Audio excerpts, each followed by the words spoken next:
Hi friends, இன்றைக்கி Saturday Sunday 2 நாள் leave.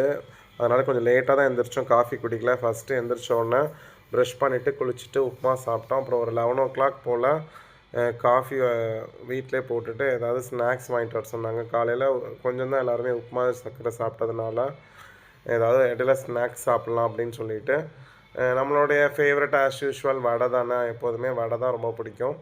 So அதனால் ஒரு வடை வாங்கிட்டு வந்தேன். அதுக்கப்புறம் வந்து பார்த்திங்கன்னா, அந்த வெங்காய போண்டா, உள்ளி போண்டா அப்படின்னு சொல்லுவாங்க இல்லையா? ஸோ அது ஒன்று வாங்கினேன்.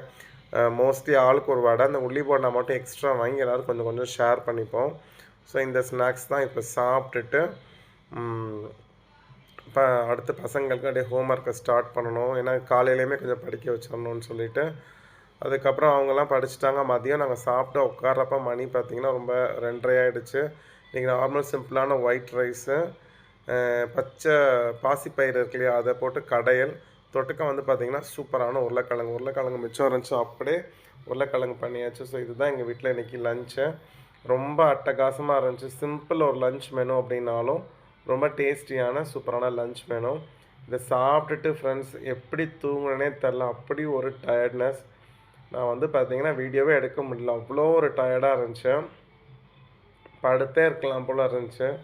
ஸோ அதனால் நான் பேசாமல் போய் படுத்துட்டேன். லேட்டானாலும் பரவாயில்லன்ட்டு.